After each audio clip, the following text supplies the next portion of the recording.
الو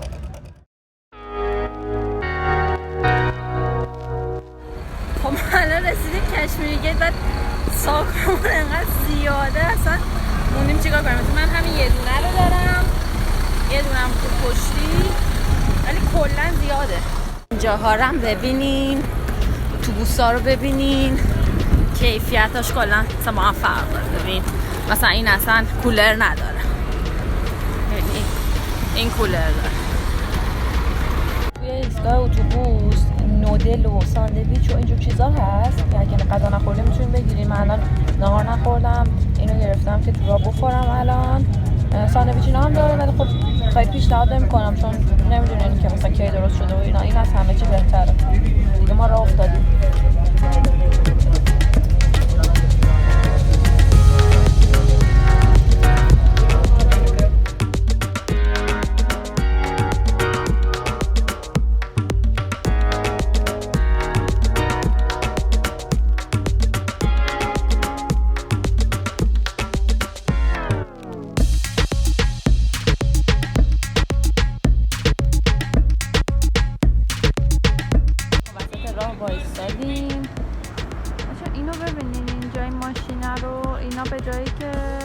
توی دهلی اینا اوتوه، تو پنجاب از اینا استفاده میکنن بین دهکده ها و خیلی ارزونه. دوتا که اینجاها جا داره، مثلا یه دونه اینجا جا داره، اینجا جا داره، پشتش جا داره، بالاش اینجاش جا داره، همش کلا پره. خیلی ظرفیت زیادی داره.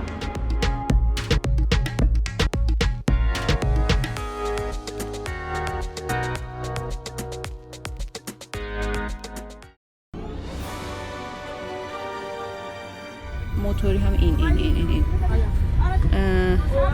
تربنش از سرش افتاده، موتوری بوده بعد چیز شده، تربنش از سرش افتاده و اینا.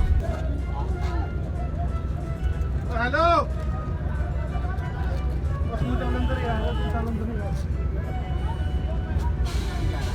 ਦਾਣਾ ਕੱਢੀ ਜਾਂਦਾ 10 ਲੋੜੀ ਆਉਂਦਾ ਸਾਰਾ ਅੰਕਲ ਤੁਹਾਡੇ ਅੱਖੇ ਨਹੀਂ ਲੱਗਦਾ ਫਿਰ ਉਹ ਵਧੀ ਜਾਂਦਾ ਸਾਰਾ ਹਾਂ ਮੈਂ ਕੋਈ ਗੱਲ ਨਹੀਂ ਫੂਡ ਪੰਦਾ ਰੱਖਿਆ سواریاں بچی. ما رسیدیم الان دیگه. الان منتظریم که بیان ببرنمون دیگه. برم شهرم بهتون نشون بدم یه ذره ببینیم چه شکلیه.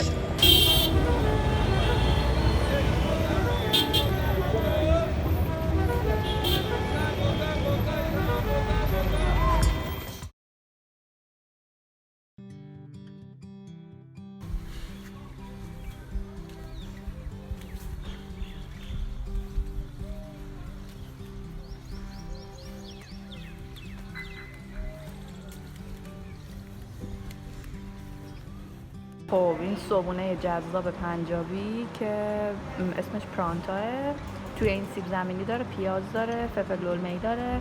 این هم که الان روش آب شده در واقع این بوده که در واقع مثلا کره دستساز از شیر میگیرن.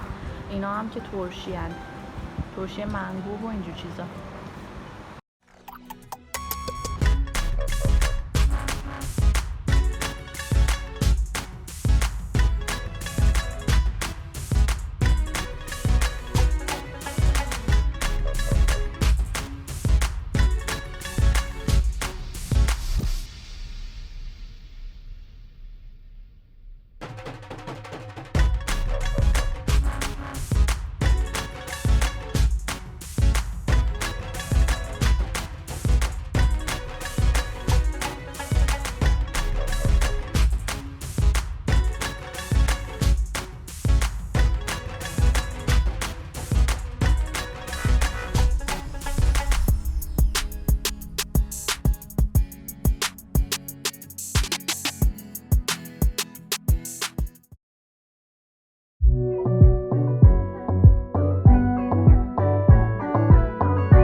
فکر کن بیای پنجاب و تهران فروشی نیای.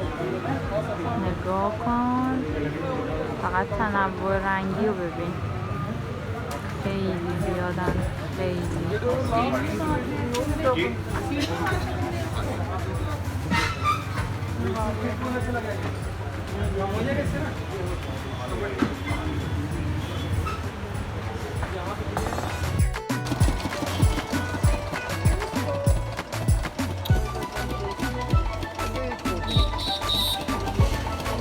این آب نیشکره خیلی خوشمزه است. کلا تو هند که زیاده، فکر کنم این فصلهای خاصی بیاد ولی به طور کلی اگر بود حتما امتحان کنید، خیلی طعمش خوبه.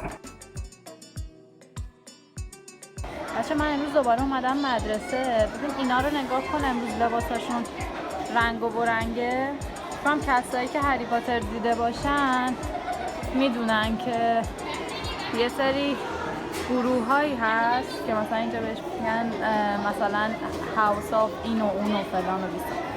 مثلا یه گروه هاییه با هم دیگه مسابقه های ورزشی میذارن یا مثلا هر هفته دست یکیشونه در واقع مثلا یه سری کارهای مدرسه رو انجام دادن و اینا. خیلی بامزه است. ببین چقدر رنگ و رنگه. یا مثلا با هم دیگه مسابقه دارن، اگه بیکار باشن میرن کارهای تفریحی و اینا انجام میدن. خیلی بامزه است. ببین چقدر گوگولی هست. اینا 5-6 سالشونه.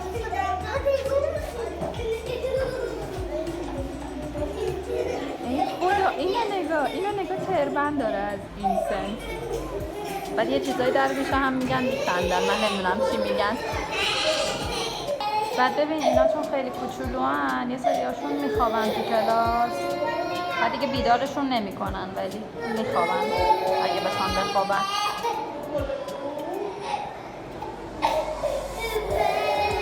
الان دارن عددا رو یاد میگیرن، نگاه کن. عددا رو یاد میگیرن، ABCD یاد میگیرن.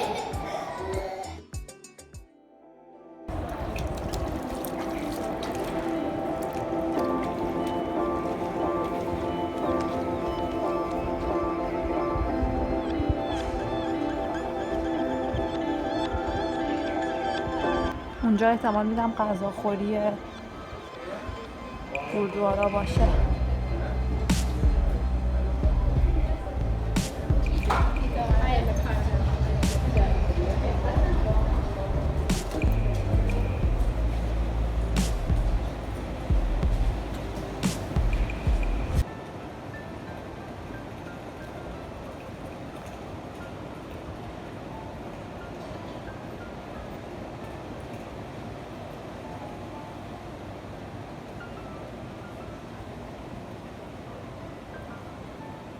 توی اون چیز فلزی پول میندازن.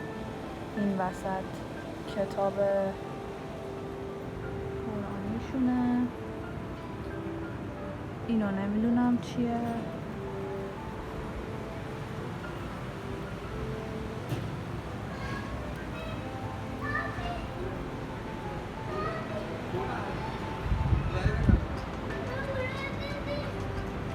اینجا هم که میشینن دعا میخونن.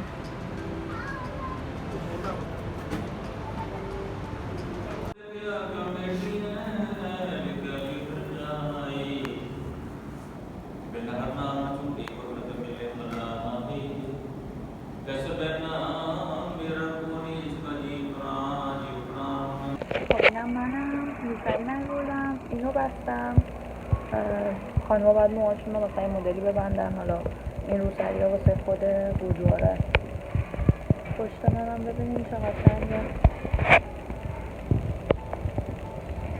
آخرین گروهشون گروه 10 ظاهرا توی اینجا اومده بوده، توی این مکان اومده بوده و اون درختی که تو هم نشونشون دادن این تاریخی داره. پاهای من داره میسوزه انقدر اینجا داغه، ولی این صخره رو اومدم بهتون نشون بدم. اینجا معمولا همه همون میکنن خودشونو. این قسمت که دیوار داره برای خانوماست. آبش هم تمیز میشه. البته الان آبش تمیز نیست، الان بسته است، ولی آبش معمولا خیلی تند به تند تمیز میشه. معماریش هم که میبینید همون جوری که میبینید شبیه معماری های مسجدها و اسلامیه. خب گوردواره ها و سیک‌ها برای خیریه دادن کلا خیلی معروفن دیگه. همینجوری بی دلیل بدون هیچ چیزی غذای مجانی میدن. توی همه گوردواره ها شما غذای مجانی پیدا میکنید. خیلی مجانی پیدا میکنیم. هر وقت که گرسنه موندین میتونین توی هند بیان گردوها رو غذا بخورید. 3 وعده در روز و چایی هم که میدن معمولا همیشه. حالا این یه سری از گردوها مثل اینجا اتاق مجانی هم برای خوابیدن دارن.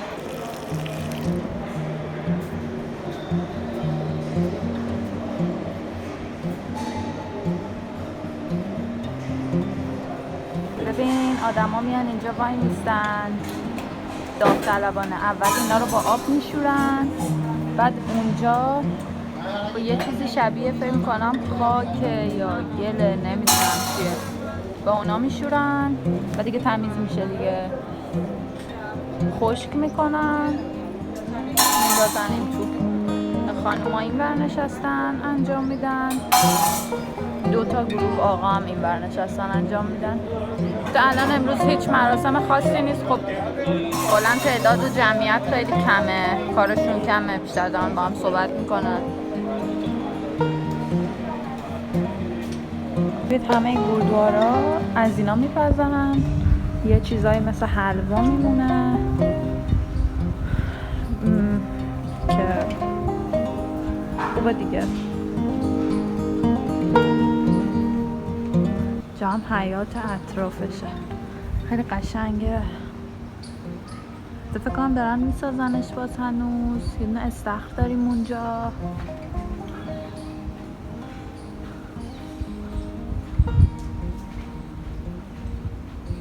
بچه این چاقوهایی که بهتون گفتم کسایی که خیلی مؤمنن به کمرشون میبندن، حالا اینا که کوچیکه 2-3 برابر سایز اینم هستن میبندن. اینا هم بهشون میگن کدا که تقریبا تمام سیک ها به دستشون میبندن اینا رو، یعنی میندازن به دستشون مثل علنگ و همیشه باهاشون هست.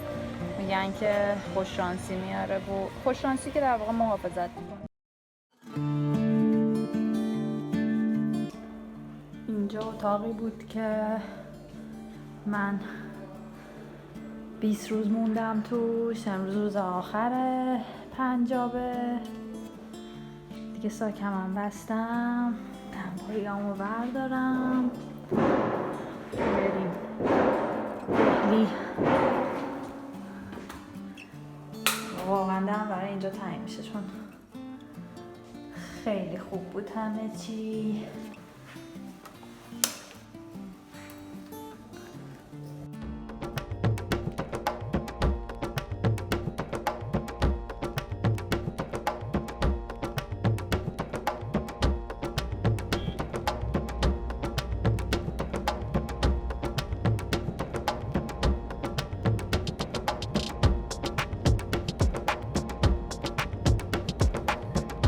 تو راه برگشت از پنجاب یه جایی وایستادیم که غذا اینا بخوریم، یه استراحتی بکنیم. از جایی که اومدیم، از جایی که توی راه در واقع اومدن رفتیم بهتره، چون داریم الان با ماشین برمیگردیم.